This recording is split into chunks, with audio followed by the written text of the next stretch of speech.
సభలో Uttam Kumar Reddy power point presentation చేయడాన్ని ఖండించారు బీఆర్ఎస్ నేతలు. సభలో పవర్ పాయింట్ ప్రజెంటేషన్ రాజ్యాంగానికి విరుద్ధమని గతంలో ఉత్తమ్ కుమార్ రెడ్డి చెప్పారని గుర్తు చేస్తున్నారు.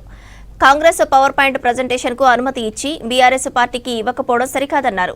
రేపు తెలంగాణ భవన్లో కృష్ణా నది నీటి కేటాయింపులు, పాలమూరు రంగారెడ్డి ప్రాజెక్టుపై Harish Rao power point presentation ఇవ్వనున్నారు.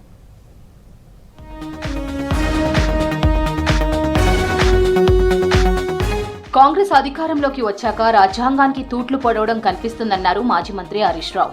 గతంలో అసెంబ్లీలో ఆడియో వీడియో ప్రెజెంటేషన్ రాజ్యాంగానికి విరుద్ధమని ఉత్తమ్ లేఖ రాశారన్నారు. అప్పటి లెటర్ పై deputy CM Bhatti, MLA Padmavati సంతకాలు చేశారన్నారు. పీసీసీ చీఫ్ గా ఉన్న సమయంలో పవర్ పాయింట్ ప్రెజెంటేషన్ వద్దన్నారని ఎక్స్ లో పోస్ట్ చేశారు. ఇప్పుడేమో అదే సభలో పవర్ పాయింట్ ప్రెజెంటేషన్ చేయడం కాంగ్రెస్ ద్వంద్వ ప్రమాణాలకు నిదర్శనమన్నారు. కాంగ్రెస్ పవర్ పాయింట్ ప్రెజెంటేషన్ కు అనుమతి ఇచ్చి బీఆర్ఎస్ పార్టీకి ఇవ్వకపోవడం సరికాదన్నారు హరీష్.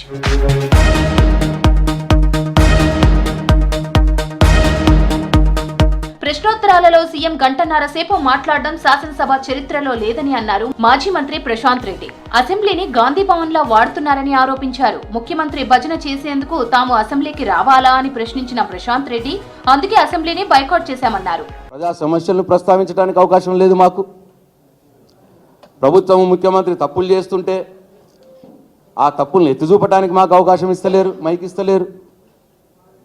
ప్రజల పక్షాన సమస్యలు అడుగుదాము అంటే మాకు మైక్ ఇయ్యరు. మరి అటువంటి సందర్భంలో మేము శాసనసభకు వెళ్ళి లాభం ఏంది?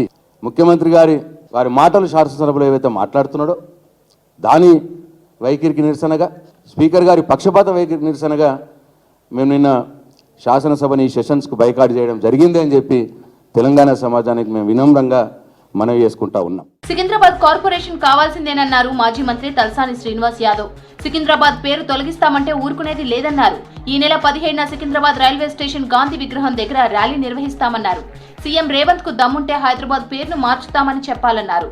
సికింద్రాబాద్ కార్పొరేషన్ కోసం కోర్టులో న్యాయ పోరాటం చేస్తామన్నారు తలసాని. ఈ నెల 17వ తేదీన భారీ ఎత్తున సికింద్రాబాద్ రైల్వే స్టేషన్ నుంచి Prashant theatre, Secunderabad clock tower, అమరవీరుల స్తూపం, Manju theatre, Paradise, Secunderabad Gandhi statue వరకు కలిసొచ్చే పార్టీలని, ప్రజల్ని, మేధావులను అందరినీ కలుపుకొని అంటే సికింద్రాబాద్ యొక్క చరిత్రని రూపుమాపే ప్రయత్నం చేస్తున్నటువంటి ప్రభుత్వాన్ని కిందికి దించేటువంటి ప్రయత్నం చేయడమే కాకుండా ఎట్టి పరిస్థితుల్లో సికింద్రాబాద్ని ఇగ్నోర్ చేస్తే వదిలిపెట్టే ప్రసక్తే లేదు.